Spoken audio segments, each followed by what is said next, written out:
Hello and welcome to News at 6 on Rajya Sabha TV, where we bring you the top national, international sports and business stories. I'm Aishwarya Kapoor with you. Let us begin with the headlines. Centre takes action on rising food prices, decides to release 10,000 tonnes of pulse subsidised rates to states.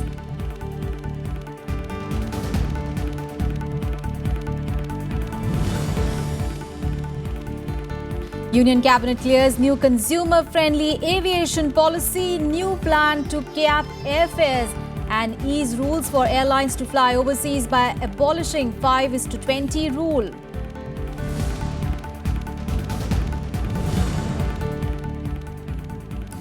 Ivory Coast seeks investment from private sector, signs agreement with India to reopen Exim Bank during President Pranab Mukherjee's visit.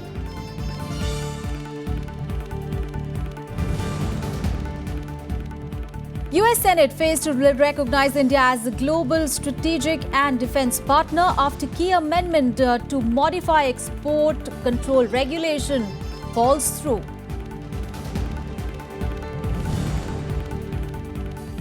And US President Barack Obama responds to Donald Trump's allegations, denounces his anti-Muslim rhetoric in wake of the Orlando shootout.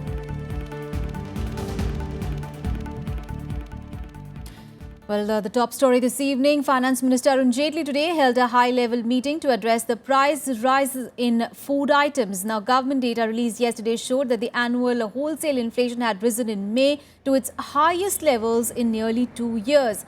Transport Minister Nitin Gadkari, Food Minister Ramvilas Paswan, Agriculture Minister Radha Mohan Singh, Commerce Minister Nirmala Sitharaman and Chief Economic Advisor Arvind Subramaniam, along with the top Finance Ministry officials, attended the meet.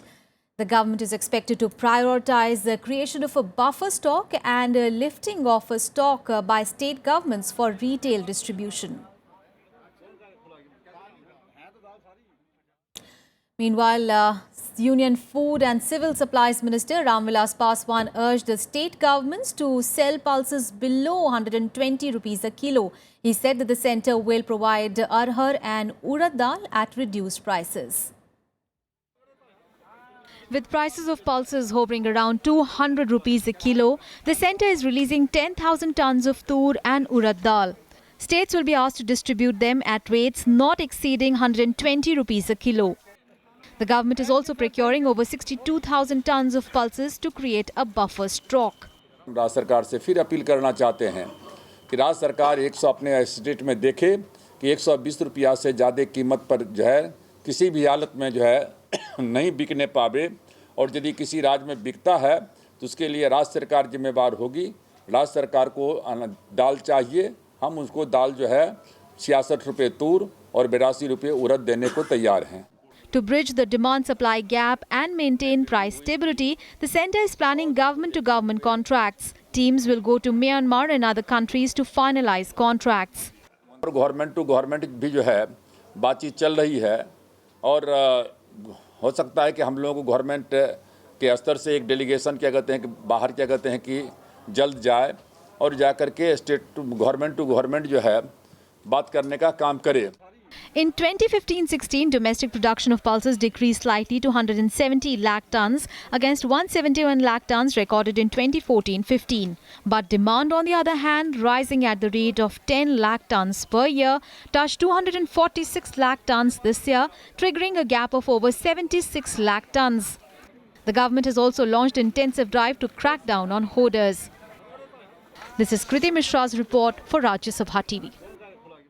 And on to the other big story of the day. Well, the Union Cabinet today cleared a new aviation policy that aims to make air travel more consumer-friendly. The new plan will replace the decade-old rule and ease the rules for airlines to fly overseas by abolishing of the 5:20 rule and also increase the regional connectivity. Now, the airline stocks also jumped as much as 3 to 5% after the announcement of the new policy. The government, however, will come out with separate regulations for helicopter operations. The Union Cabinet cleared the much-awaited new civil aviation policy on Wednesday.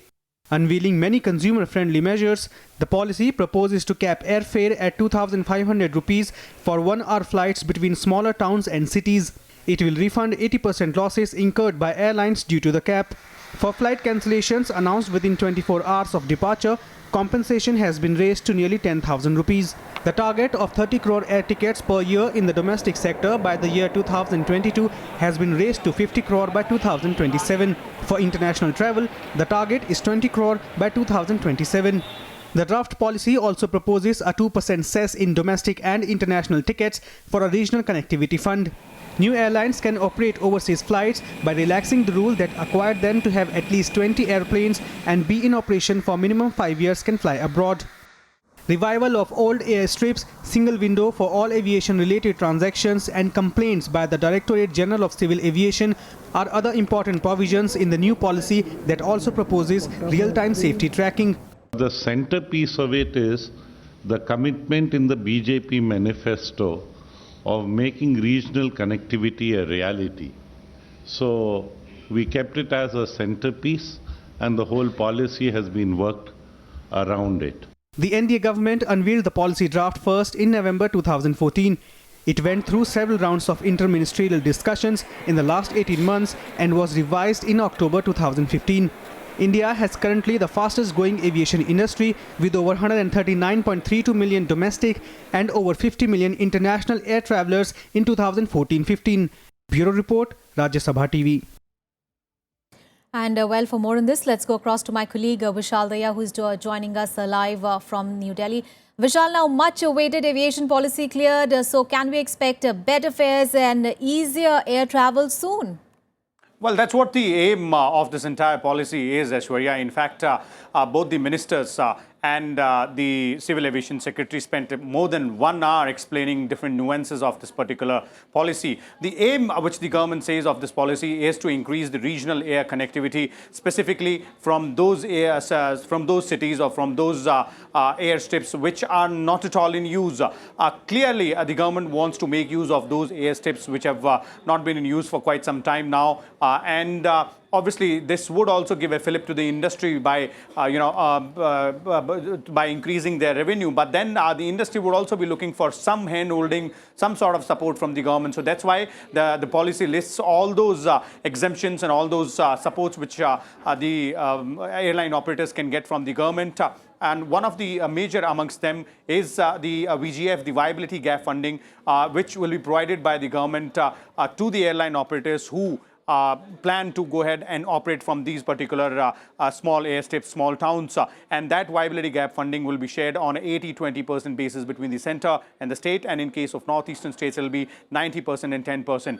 Apart from that, one major point of this particular policy is that the cap of 2,500 rupees for those flights wherein the flight time will be less than 1 hour. And if the flight time is less than half an hour, then the price for the ticket has been capped at 1,250 rupees. And this is inclusive of all the taxes. So clearly, this should come as a fillip to not only the airline operators, but also to the common man, specifically in Tier 2 cities, those who can spend the money to travel by air, but they have no such facility in their towns, in their cities. And once this facility is extended to those towns and cities, they will be also able to fly from those Tier 2 cities to the metro cities or Tier 1 cities as well. Vishal, and also the new aviation policy will also benefit new operators like AirAsia and Air Vistara. Well, it's not only new operators, Aishwarya. It's going to benefit almost all those operators who would want to go ahead and operate in these specific Tier 2 towns and those airstrips which will be made no-frills airports. Clearly, one benefit for the airline industry has been that 520 scheme which was initiated by the UPA government. That directive has been dropped altogether. Although the airlines, one thing which has been kept must for the airlines is for them to have 20 aircrafts. That is something which has been gelled, or rather into the civil aviation policy. But we'll have to wait for the finance and finer nuances of this policy as to how will this be implemented. And the implementation date for this policy has been kept second quarter of 2016. So clearly, it will be a few months more before we can see this being realized on the ground. All right, Vishal, thank you so much for that. The Civil Aviation Minister Ashok Gajapati Raju has called this new policy as a game changer. Well, we have to wait and watch whether that happens or not. Well, let's move on in the bulletin now. The Enforcement Directorate filed fresh charges against British middleman Christian Michael James and two others in the 3,600 crore rupees Augusta Westland VVIP chopper scam. Now, James had allegedly played a key role in swinging the deal for Augusta Westland to supply 12 VVIP choppers in 2010. Augusta Westland allegedly paid more than 375 crore rupees a bribe to secure the deal that was eventually scrapped by the UPA government in 2014. Now, the ED is seeking his extradition from the UK, while the CBI has also sent a request to the British government in January for his provisional arrest. Now, this is the second charge sheet filed in the case by Enforcement Directorate. The first was filed in November 2014. News from Uttar Pradesh now, and a 9-member BJP fact-finding team arrived in Kairana in Uttar Pradesh on Wednesday to take stock of the alleged report of exodus by Hindu families. The team, led by BJP leaders and MLA Suresh Khanna, met with the protests with the locals. The state government has accused the BJP of polarization ahead of next year's assembly polls in the state. The political climate in Kairana continues to boil over the exodus issue. A BJP probe committee reached Kairana on Wednesday. The 9-member team, led by senior BJP leader and MLA Suresh Khanna, said the situation in Kairana was bad owing to law and order problem. We have observed that there has been a huge mass exodus of people from Kairana on various grounds. And principally, what I can very in a confirmed way state is that there is a bunch of goons and there's a Gunda Raj happening in Kairana, owing to which people are leaving. जो media में आया है उससे भी ज्यादा भयावह स्थिति है यहाँ, उससे भी ज्यादा भयावह। यहाँ पर ये कहा जा रहा है कि लोग डर के मारे नहीं बोल रहे हैं कुछ। ये बिल्कुल सही है, और मीडिया के साथ साथ भी कुछ लोग दूसरे घुस जाते हैं। मीडिया को भी जो बातें मिल रही हैं उसमें भी सच्चे नहीं है। However, the state government and the opposition have accused BJP of polarization by raking up communal issues just before the polls. Allahabad से निराश और हताश भारतीय जनता पार्टी के पास अब एक ही हथकंडा रह गया कि कैसे हिंदू मुस्लिम को अलगाववाद किया जाए, सांप्रदायिकता फैलाई जाए और इस प्रदेश में कैसे बंटवारा किया जाए। BJP leadership totally stands exposed how they wanted to exploit the situation. It turned out to be totally the migration on the economic basis, not on the religious basis. It is very clear. It is a design. It is a sinister design by BJP. UP is going to polls. They want to vitiate the situation. They want to communalize the situation. Earlier, BJP MP from Kairana, Hukum Singh, had released a fresh list of 63 people who, according to him, migrated from Kandla town in Shamli district. He had also released a list of 346 persons who migrated to other places owing to what he claims was a threat to their life and property. मैं अभी भी stand करता हूं अपनी report के उसी list के लिए, और उसमें खामियामियां जो बात आ रही है वो केवल जिला प्रशासन अपनी फोर्स को लगा करके लोगों को आतंकित करके उनसे उल्टे सीधे बयान दिला रहा है। The centre has sought a detailed report from the Uttar Pradesh government on the issue. Security has been tightened in and around the town, where more political action is expected when controversial BJP MP Sangeet Som visits the city with his supporters on 17th of June. Ravinder Shoran's report for Rajya Sabha TV. Well, time to slip into a very short break here. We'll be back with more news. Stay tuned.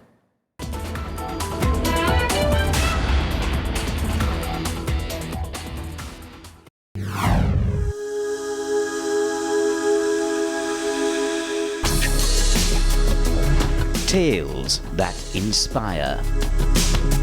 Stories of social change. A salute to diversity. Promoting public discourse. Events that motivate. Inspiring the innovative spirit. Watch Rajya Sabha television documentaries Mondays, Tuesdays and Wednesdays at 10:30 p.m.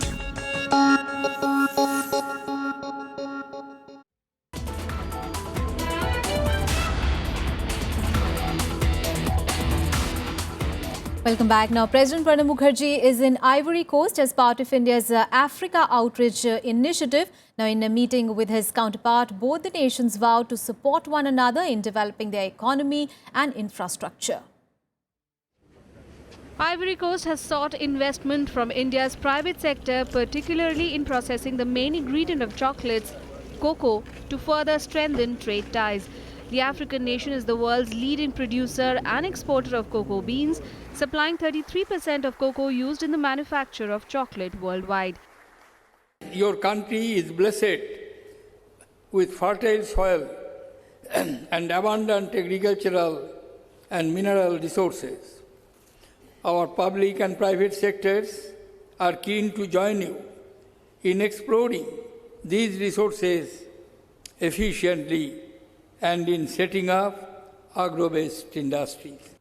President Mukherjee extended his gratitude to Ivory Coast for keeping steady economic growth and called for reform of international organizations for better representation of countries. The imperatives of strengthening the United Nations system and other international organizations, we would like to see them reformed so that they remain effective in addressing the challenges that confront the world today.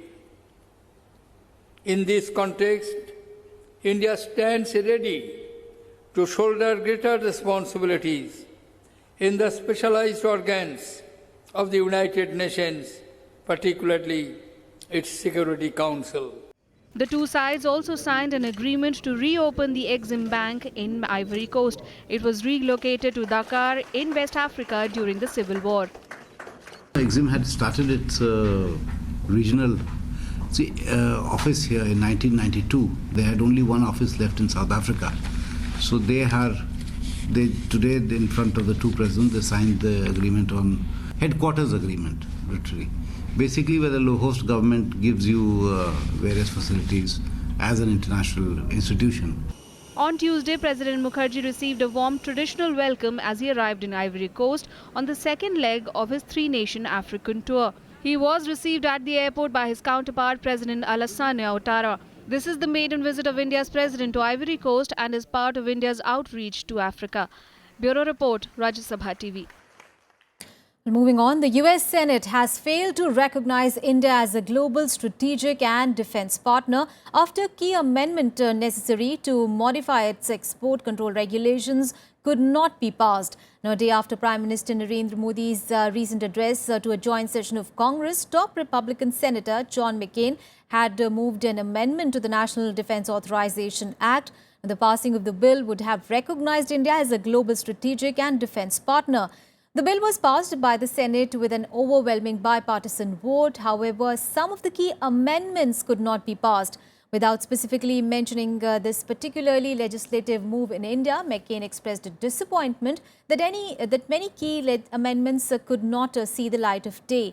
The McCain amendment had asked the president to approve and facilitate the transfer of advanced technology to satisfy combined military planning with the Indian military for missions such as humanitarian assistance and disaster relief.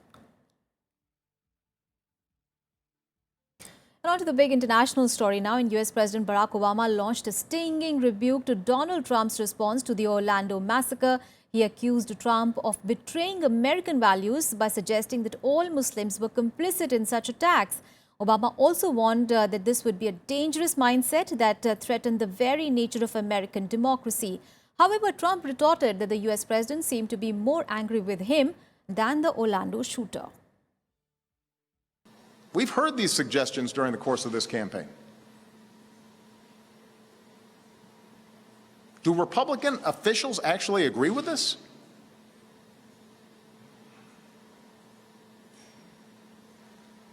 Because that's not the America we want. It doesn't reflect our democratic ideals. The US president confronting the Republican presidential hopeful directly on his anti-Muslim rhetoric. Obama was reacting to Trump's remarks on the massacre of 49 people in Orlando by Omar Mateen, a US national with Afghan parents, on Sunday.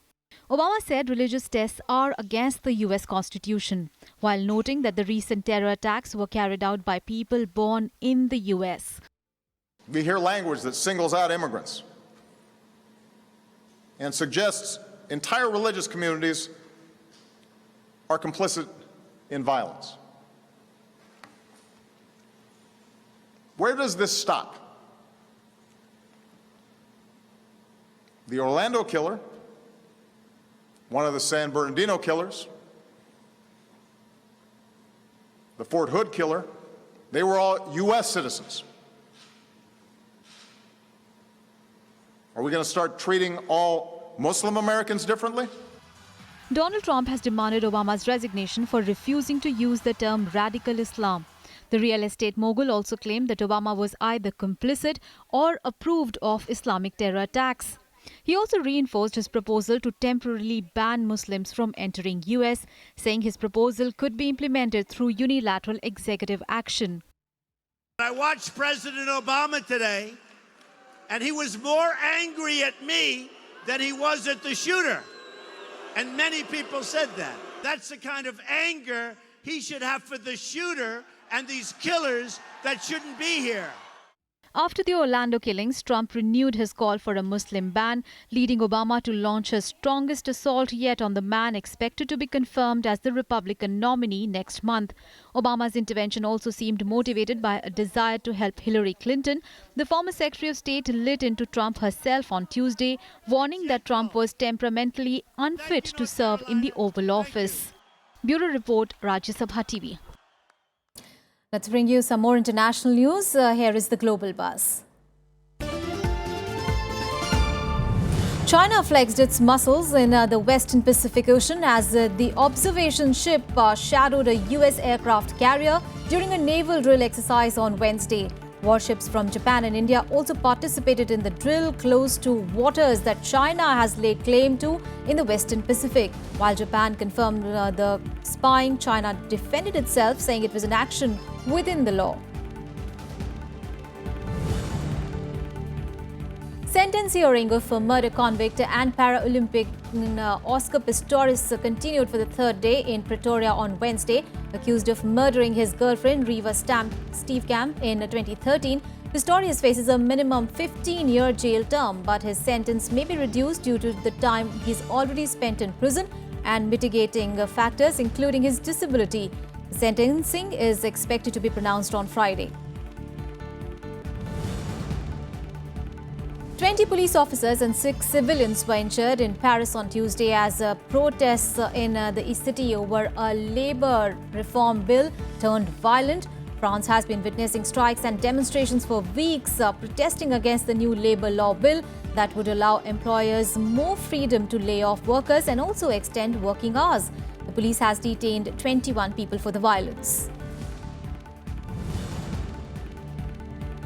Temperatures in the month of May broke global records. According to NASA, the Arctic Circle in particular experienced abnormal heat, causing the Arctic sea ice and the Greenland ice sheet to start melting unusually early. While El Nino weather pattern factored in the record rise of temperatures, greenhouse gas emissions also remained the main cause. And let's now get you some sporting action. Here's the sports beat. India remained in contention for a medal after defeating South Korea 2-1 in the Champions Trophy hockey on Tuesday. India's domination earned from the lead through SV Sunil's 39th minute goal, but South Korea equalized it through in the 56th minute. However, Nikin Thimaya's score in the same minute to win for the men in blue. Now India have 7 points from 4 games and will take on Australia in the last league fixture on Thursday. Minnows Iceland earned a 1-1 draw against Portugal in their European Championship debut. Cristiano Ronaldo led Portugal got the lead through Nani, but Iceland's Midlander Jensen levelled it for the Scandinavians. Now, despite dominating the game, Portugal failed to break the deadlock, and in another Group F match, Hungary stunned highly fancied Austria 2-0. So many chances. In Copa America, Alex Sanchez and Eduardo Vargas scored twice as the Chile advanced to the quarterfinals of the Copa America with a 4-2 victory over Panama. The Chileans will now meet Group C winners Mexico in the quarterfinals on Saturday. Meanwhile, Brazil sacked national coach Dunga on Tuesday after the humiliating group stage elimination from the Copa America. The exit from the Copa America was the latest blow to the demoralized Brazilian team, who are still recovering from a 7-1 World Cup semi-final thrashing by Germany. And in tennis, British top seed Andy Murray sailed in to the second round of the Queen's Club tournament after a straight-set victory over Nicolas Mahut of France. Murray, who reunited with his former coach, saved 6 set points in both the sets as he won 7-6, 7-6. That's all in this edition of news. Thanks for watching.